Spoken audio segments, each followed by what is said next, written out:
I took a walk through this beautiful world, felt the cool rain on my shoulder, found something good in this beautiful world.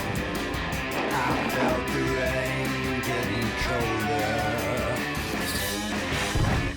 Sha-la-la-la-la, sha-la-la-la-la-la, sha-la-la-la-la, sha-la-la-la-la.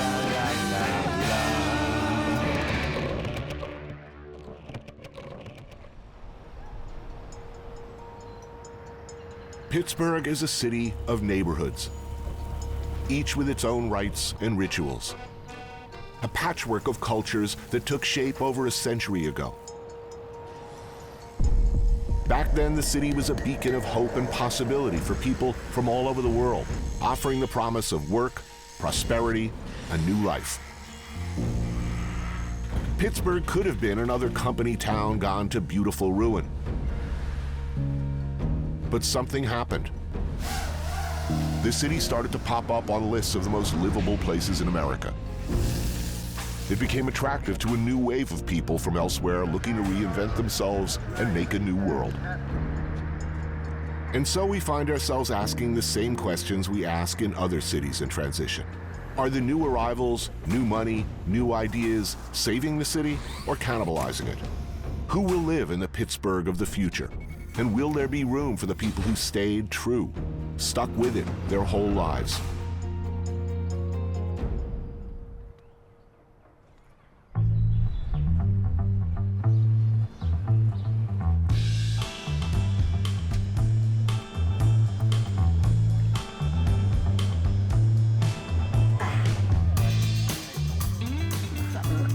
Oh man, I'm very happy about this. Sausage and peppers, one of my favorite things. All right. Bocce, the ancient game of kings. Throw the little ball, try and get the other balls close. Closer than the other guys. Shenton. Gene, Uncle Gene, this is Anthony Bourdain. How do you do? 103 years old. 103 years old. Looking good. He was up and down these bocce courts faster than anybody else. Wow. Delicious. This is a weakness of mine. You know, they have these street fairs in New York where they do the sausage and pepper stands. I cannot walk past one of those things without getting them. That's more than anything else. So, how long have you lived in this community? 78 years. So, your whole life? Now, the first wave of Italians who came here from Italy, why did they come here? They come here for steel jobs, coal? Actually, trade. I think they come here more for the trade. Yeah. Yeah. Plumbers, bricklayers, any kind of trade like that. Some Italians said that they were told to come over here and they were going to find the roads paved with gold. They said, they didn't tell us we had to build them first. Yeah.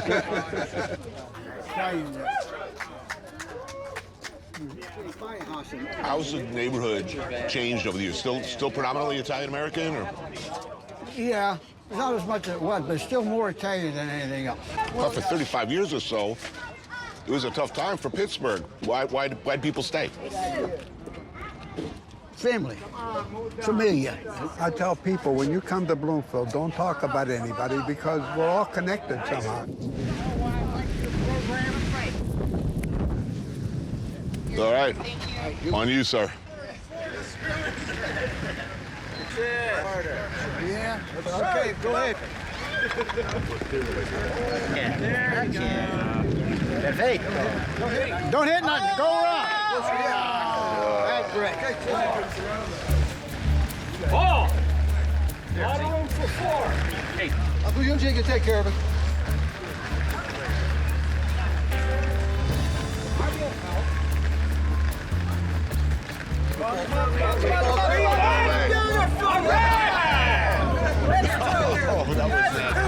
Oh, man. How old is he? 103-year-old Uncle Gene ruins my dreams of bocce immortality. Come on, Orr. And the weather, as if on cue, turns bad. An augur of doom, perhaps.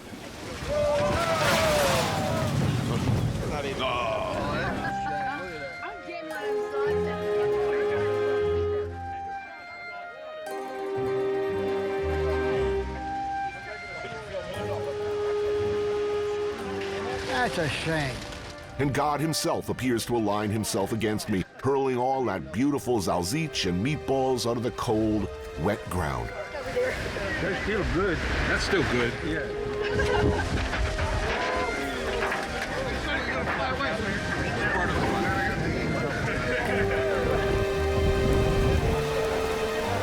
Well, I'm glad I got to eat. Yeah, well.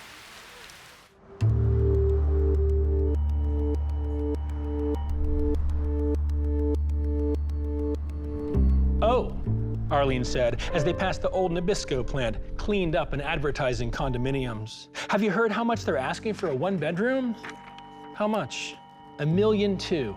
That is highway robbery. Who would honestly pay that to live in East Liberty? They're calling it East Side now. Who's calling it that? No one I know. It's a boondoggle if I ever saw one. Beside the greed factor, she didn't actually mind the condos. Better than leaving the building empty. Stuart Onan is a local author who has written 15 novels, many set in Pittsburgh. We're the city that made the steel, that beat the Confederacy, beat the Kaiser, built the skyscrapers, built the bridges, and beat the Nazis.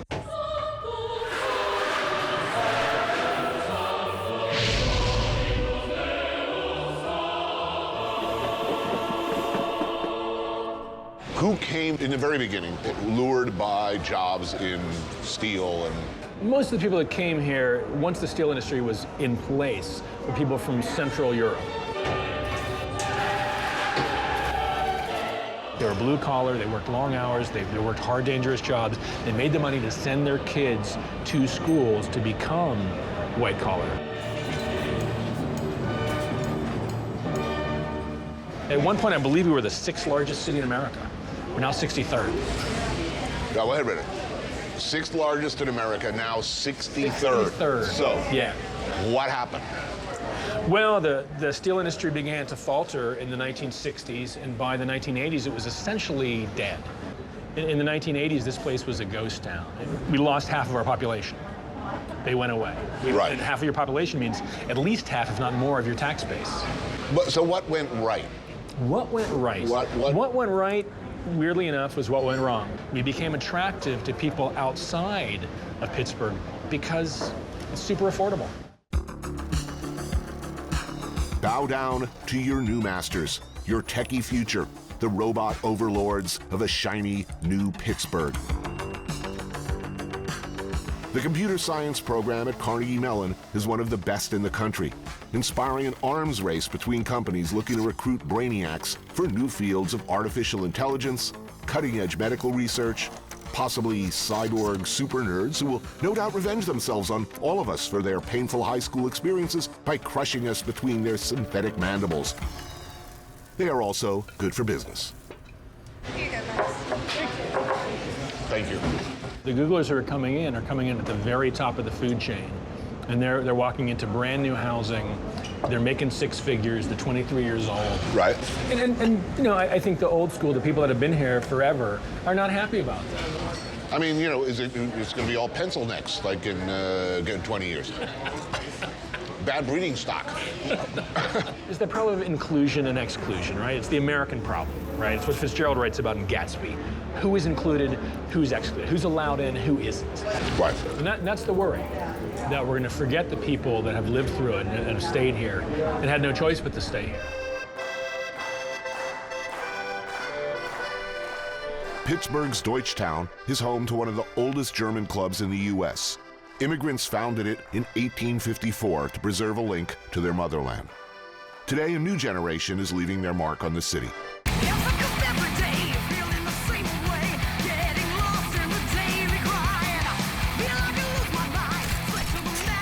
Justin Severino opened his restaurant Cure as an ode to flesh, smoke, and animal fat. Maggie Meske designs and creates cocktail programs at bars and restaurants across the city. And Sonia Finn was here from the beginning, planting the flag for farm-to-table cooking back in the early days with her restaurant, Dinette.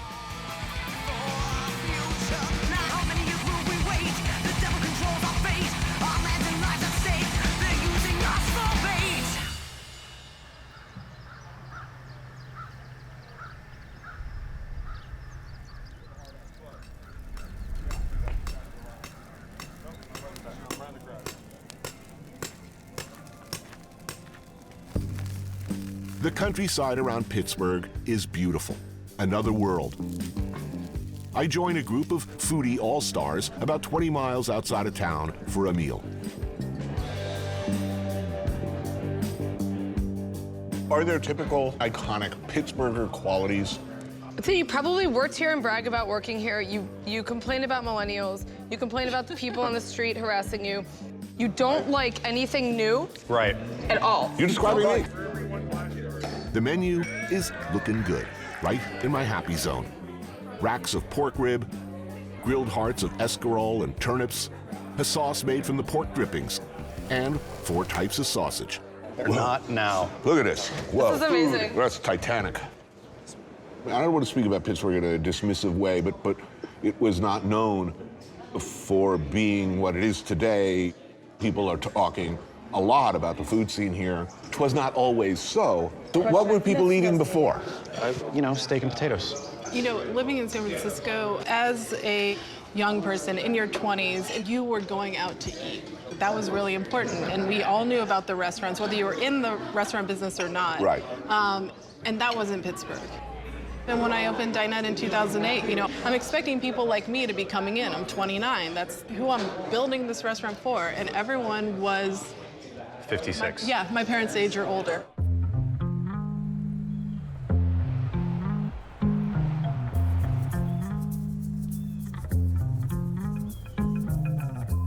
I thought to myself, I'm going to this neighborhood that's basically desolate. I'm going to take this building it's a restaurant that's been closed for 7 years, and I'm going to do something nice here. I didn't expect the reaction I got from the actual people that lived around me. Right. Which was not positive. They liked it the way it was. That was their life. And, right. I move in, and all of a sudden, I open this restaurant, and people with nice, fancy cars are taking their parking spaces. Right. And now I'm a yuppie gentrifier. Well, You know what I mean? Own it. Sometimes it kind of hurts, right, as a restaurant owner or small business owner, because there are always haters out there, and you feel like, okay, so somebody wants me to be a small business owner and take care of my employees, and then also on me, they're going to talk about gentrification, right? Like you're just trying to do your thing. You're just trying to do something good. Right. And you're trying to do it for you. Yeah. And you should. Yeah, but I don't know. I mean, for me, it's different. Like, I definitely was thinking about the neighborhood when I did it. Like, I'm not some egomaniac who thinks that, like, just putting out my food is a reason to, like, so everyone can enjoy the, like, artistry of my food. That's why I'm opening a restaurant. That's not the point. Well, I mean, not to disagree with anything that you just said, but like, I didn't open Cure in Lawrenceville because I wanted to change the neighborhood. I honestly did open Cure for me, 100%. I was like struggling professionally, struggling personally. Cure was all about satisfying me, like 100%. If I'm running a high-end restaurant in Pittsburgh, who am I employing as porters, dishwashers? Honestly, like Students. Our dishwashers they're white kids. No way. Yeah.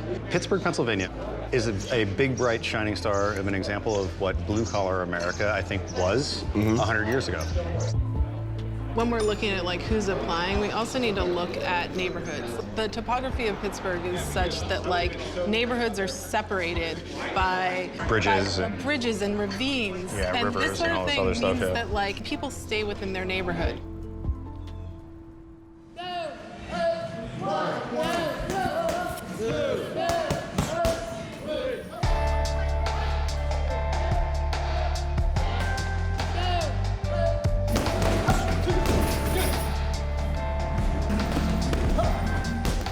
Everybody's talking now about a Pittsburgh Renaissance. There are artists coming, there are new restaurants. Somebody's making money. Yes. Money's definitely coming in. Is it lifting all boats? No, it is not. The new Pittsburgh attracts new people, but it doesn't change the life for those workers who were left behind and kind of spit out. This is the Hill District, traditionally African American. The numbers here do not indicate a renaissance. Black homes take in half the income of their white neighbors, and African American youth are 6 times as likely to be arrested, go through the system from which many can never break free. When activist Salahuddin was growing up here, the neighborhood was thriving, the golden age Harlem of Pittsburgh.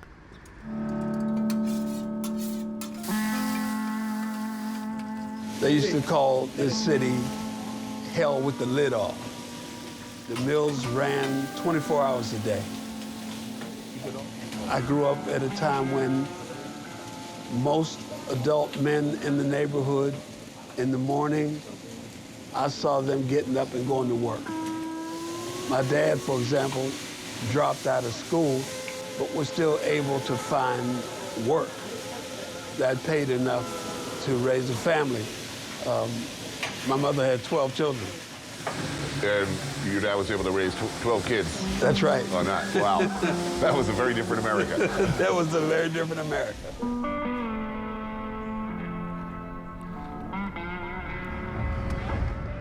How you doing, Solid? Good, good. This is where I live. This is where I grew up. All of this area, this whole flat parking lot area that you see, this is where we lived. Devastation. They just completely devastated our whole neighborhood.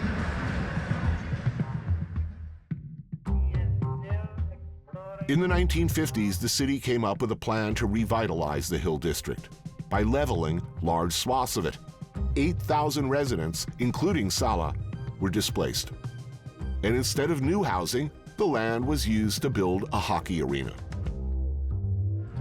Difficult, painful memories of what used to be, and now we see suburbanites coming in to have a good time, visit the Penguins. They don't live here, they just play here, and they don't know the pain that this playground caused.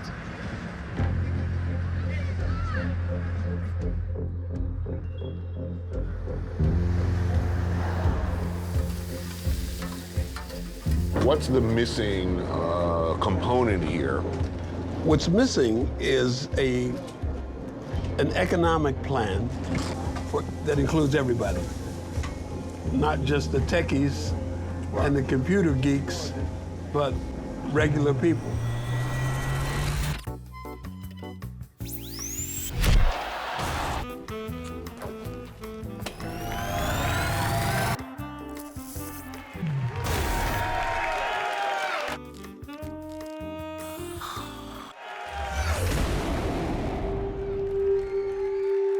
By day, a mild-mannered dentist in training, but at night, she becomes, well, a superhero.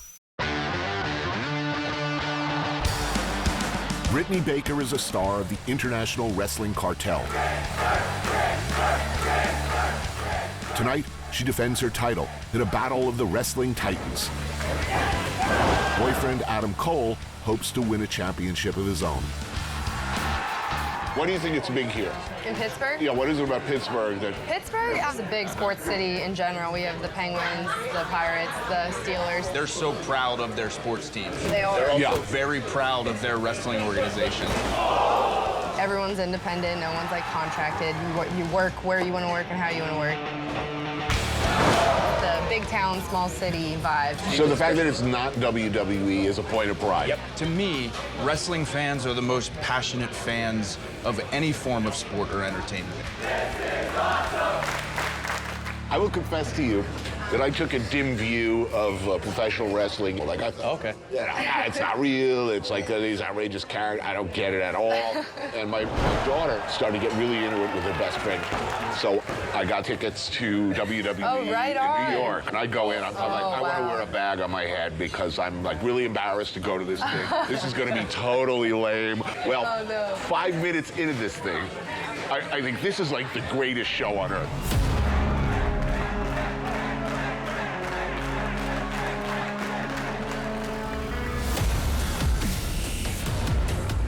It's physically very, very demanding, and more to the point, it's super dangerous. Yeah. Oh, yeah. I mean, most wrestlers get really busted up.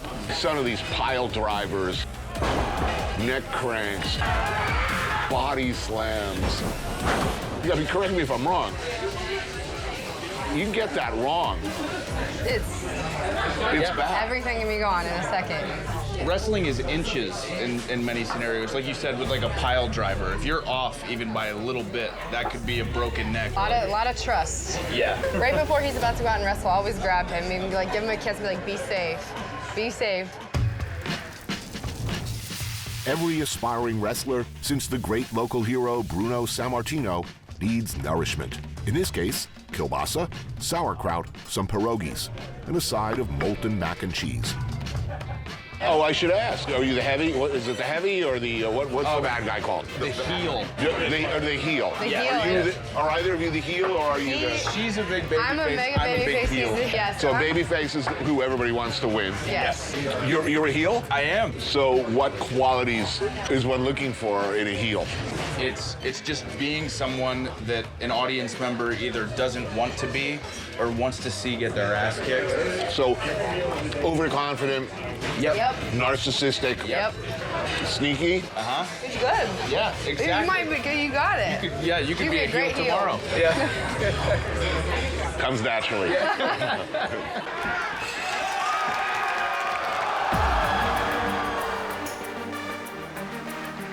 Is it a sport or is it more of a cathartic emotional experience? Because it goes beyond sport. There's nuance there.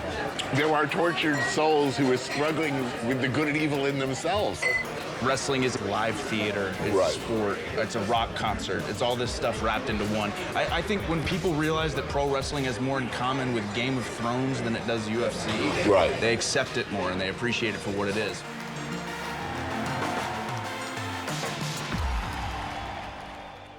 Come to the Yoja corner, where the kielbasa is delicious, chunky too, tasty too, make your belly feel so good.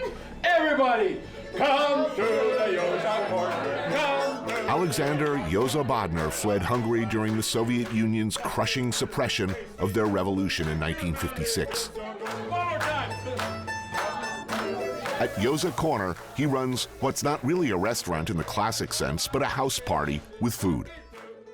Classics from the old country like chicken paprikash, langosh, and kobas. Cheers. My dining companion is part of a more recent wave of immigrants. Jamilka Borges moved here from Puerto Rico in 2007 and began working in what was then a restaurant scene that was just getting started.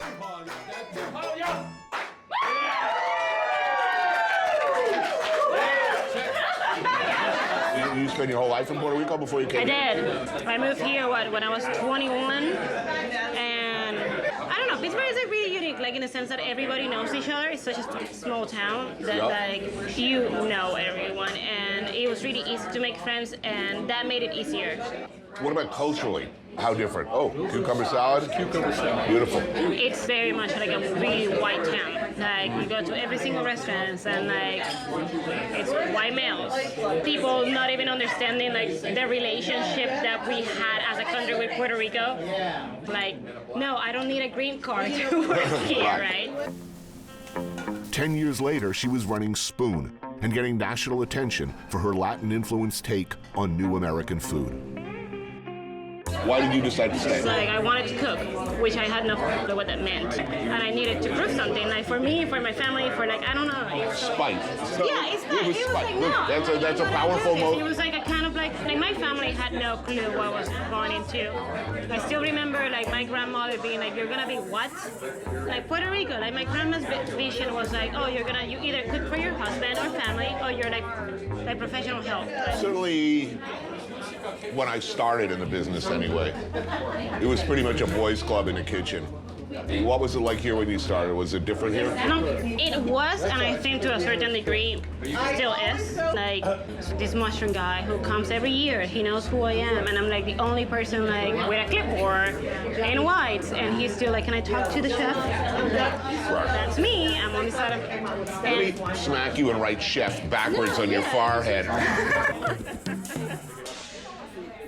So, who's coming to town now? I mean, who are your customers? So, last 3-4 years, we have been having like new move of like 30s, like young, mid-20 somethings to 30 something, like engineers and like tech people moving into town. That's good for business. Sure, but You seem wary about the future. Do you think this is a bubble, or do you think it's going to keep growing? I think I'm usually like a really positive person, and I'm like, I want it to work. Yes, I am definitely worried. I think that the city is growing fast, and like, I don't know if we're able to keep up with it.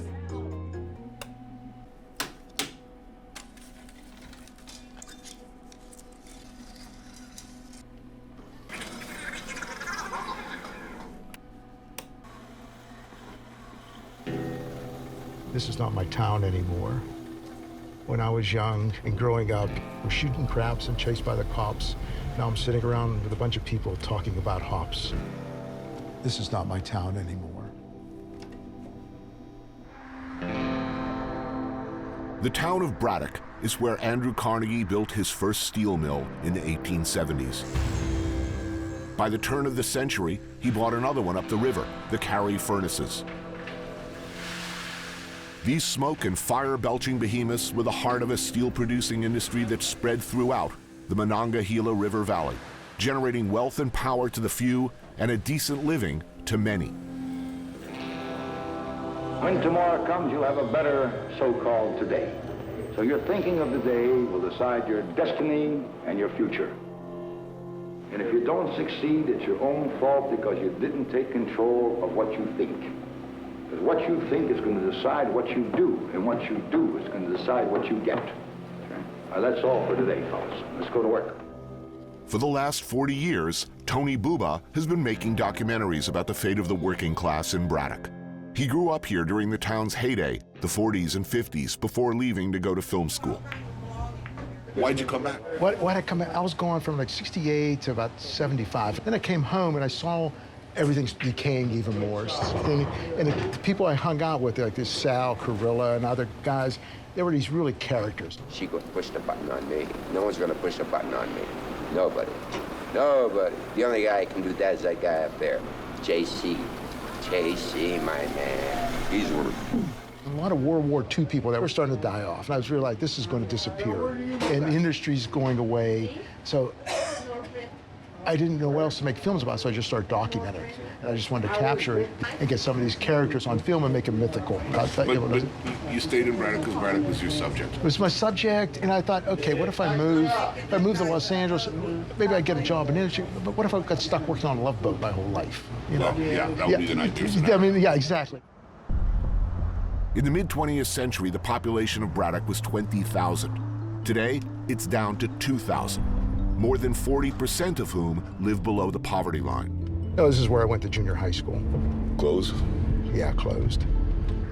So who's moving in? Is anyone moving in now? Nobody's moving into Pittsburgh, actually. Well, I thought you had all these tech jobs coming in. Yeah, Google and Uber. And... all that stuff is coming in, but they sort of do this upbeat bullshit about people coming in. If it wasn't for some 30,000 immigrants, the population would have dropped even more. Now, this is the brewer. Right. Yeah, they've done really well with this place. Well, who drinks there? I mean, are they locals? No, it's too expensive, $7 a beer. There's people coming in on bicycles, grabbing a beer, getting something from the taco truck, and they want to sort of have the Wire experience, you know? Yeah, I was in Braddock having a beer, you know, sort of giving a little cred to their lives, I don't know. And it's all sort of, you know, white businesses. In 1988, the state classified Braddock as financially distressed, their term for bankruptcy, a status it still holds today. This is still working? This is still working. It's the only plant working in the whole Mon Valley. This is my dad worked for 46 years. The last time I was there, it looked like a spaceship. It was also modernized. There's probably 500 people doing the work. You know, when my dad was in there, 5,000. So what do you think it's going to take? Or do you think it's just going to die? I figure we're in the last stages of capitalism. But you're talking socialism. Yeah, I'm talking socialism, yeah. When the magical workers' paradise arrives, will Braddock be here? Will Braddock be here? Wish there was like a simple answer to all this. I'll die before I actually see what happened. I'm not going to know the story, and it really bothers me. It's the only thing I hate about the thought of dying, is I don't know what the story's going to be. Braddock, Pennsylvania, sustained a real traumatic unraveling that was common in Rust Belt communities and towns, but ours was a particularly severe example of that. Average income? We're around 20,000, so Which we're is substantially below the Pennsylvania average. Yeah, I'll have mothers that will call me on a Monday, and you know, by Friday they're going to be out of food to feed their 3 kids, and this happens quite regularly. John Fetterman does not look like your typical mayor, and he isn't. He came to Braddock in 2001 to help at-risk youth get their GEDs and ran for office here in one of the most depressed towns in the state 4 years later. His wife, Giselle, is from Rio, and she runs a nonprofit that provides food and essential supplies for more than 1,500 families each month. A lot of people in this country are angry. They feel that their anger has not been acknowledged in any way. And frankly, I think they're right. Yep. There was a sense, particularly in rural white America, of aggrievement that nobody's listening, nobody's caring about them. Well, I mean, Western PA played a pivotal role in helping elect Donald Trump, and he turned Pennsylvania red for the first time since '88, and did it so with a margin of about 44,000 people, a lot of whom, as you referenced, are disaffected Democrats. Somebody phrased it to me where it's like, if the economy's not going to work for me, then I don't want it to work for anybody. How does that manifest itself on a local basis for you? It's an honor to be involved, and I hope whoever it is that's next realizes that you need to go outside your community's borders to bring help in, and that's what I've tried to do. That means people like 4-time Super Bowl champion Franco Harris. And if you're wondering how he could help, you might be surprised by the answer. Franco and I hope to be growing medical marijuana about a block from here. We put in an application for a large grow facility here in our community, which would be a real economic shot in the arm, and it's been a real honor to partner with someone like Franco. Why is this a cause for you? I'm a believer in medical marijuana because of pain management. And I've run into many ex-players who deal with pain management. And right now, the alternatives don't look good, and we have a lot of problems with the alternatives. Yeah, there's no doubt about that. That they've had. You know, Western PA has been ravaged by the opioid crisis. Right. And it positions us for the eventual legalization of marijuana, and it would also pull Braddock out of Act 47, so we would no longer be fiscally bankrupt. Braddock lost its initial bid for a medical marijuana license, but there are a few other madcap entrepreneurial efforts in town. Lone dreamers with a plan. One such dreamer is chef Kevin Sousa. Kevin was one of the first of a new generation of chefs to bring national attention to Pittsburgh when he opened his restaurant, Salt of the Earth, in 2010. What are we looking at here, Chef? All right, so we are landlocked, so seafood is tough. This is Lake Erie walleye pike, some new potatoes from the farm, some of the crackling from the fish, took the skin, crisped it up, it's nice and crunchy, and then just a lot of little farm herbs. Now, after some bumps in the road, he's improbably turning this building, a former Chevy dealership, into his latest restaurant, Superior Motors. Opening night is less than a month away. Do I have to eat this? I mean, it's too pretty. It's too pretty to eat. Jeez. The fish was amazing, by the way. Oh, thank you very much. Where were you born and raised? McKees Rocks. Close to your roots. Yeah. In locality and in spirit. Is the restaurant business any? I mean, because I know it's been bumpy for you. It has. You overexpanded. Overexpanded with no capital. I just thought we were going to open the doors and everyone was going to go apeshit for whatever it is that I served, and I learned. As serendipity would have it, I met John, asked if I'd be interested in going for a walk in Braddock, came out to Braddock, fell in love. With Braddock now. With Braddock. It reminded me of McKees Rocks, and McKees Rocks, has suffered much in the same way as Braddock has. Kevin says he has ambitions that go beyond turning a profit. His restaurant hopes to provide tuition-free training, and they're partnering with a local urban farm that employs high school students to grow produce in the shadows of the old steel mill. And though we are talking a swank, high-end restaurant designed to attract the moneyed classes from out of town, locals will be offered steeply discounted meals. So this is beautiful grass-fed beef short ribs sitting on a bed of lightly blanched milkweed buds on top, a bunch of overwintered sun-choked chips. Awesome. That's the compliment. Yeah. So what happens if everything works out the way you want it to? Meaning people are driving from all over the state, they're flying into Pittsburgh from all over the country. The parking lot is full of places packed and fully booked every night. Then what happens? You're moving towards the G word, and which word? No, not yet. Braddock is gentrification proof, essentially. Our biggest challenge has been abandonment, not people being displaced. To directly answer your question, Chef, long after I've shuffled off this mortal coil, the work will never be done here. This is a decades-long process.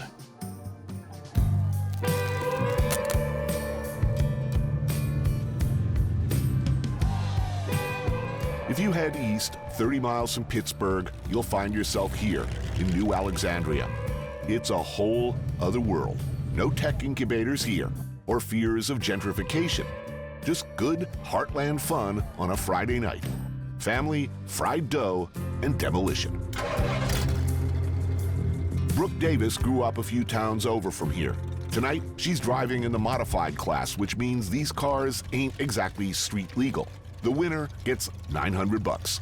So how long have you been doing this? Like getting into it, like 6 years. And how did it all begin? Well, my dad, him and my uncle, ran back in like the 80s and 90s, and it's just been something I grew up with, so. I mean, the only other thing we really do for fun is we four-wheelers, razors, side-by-sides, and hunt. Chris Quensler is a welder and considered one of the best demo mechanics in the area. What are the rules as far as the vehicle itself? I mean, can you build, theoretically, you're allowed to build some monster road warrior, thing with some guitar dude on the front and special hidden reinforcement and spikes No, and it's shit? not Death Race. It's not Death Race. But Brooke is one of the best girl drivers, female drivers that I've seen. Wait a minute, what's the difference between male and female drivers? Is there any? There's not very many females that actually compete with the guys. Yeah, but wouldn't it be great to see some big meathead fall to his knees sobbing after you just totally Maybe. destroyed? Depends on Some who guy's they been are. talking shit all week. Okay, yeah. I mean, come on. Yeah. That would have to be good. Yeah. So tonight, are you going to Probably I'm the only girl that's running out there with Well, guys. let us hope that tonight is your night. I'm going to give it another shot. Yes, cheers. Thank you.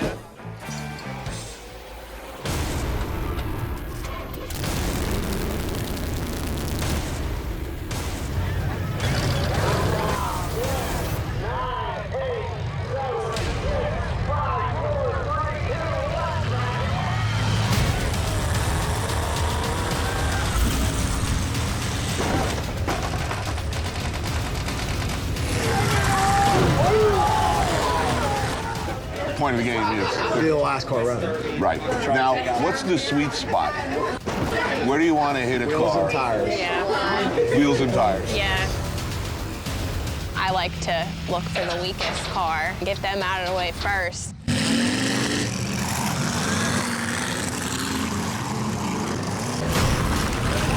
running with guys that have been running for a really long time. Sometimes they think I'm an easy target. Maybe I might get scared, but it's definitely not like that. I can battle it out to the end. I'm not gonna quit. What's the best part of driving? I mean, other than winning, obviously. I was gonna say winning. My best moment of driving is anytime it comes down to me and my brother or one of me and my friends, when you get down to the end knowing you beat everybody else. So when you destroy a friend's hopes and dreams, that's... Oh, it's the best.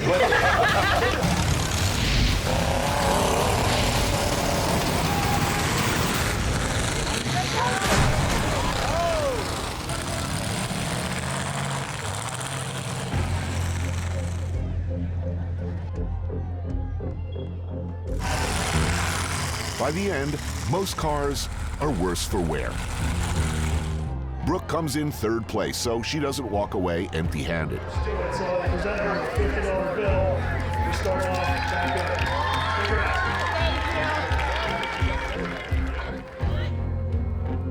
up. All over Western Pennsylvania, from small towns like this to the largest city, Pittsburgh, people face the same struggles as beleaguered, deindustrialized areas across the country. How do you move into the future and hold on to what you love about the past? There are probably no easy answers. Things will change. They are changing. But for now, let's just wreck some cars.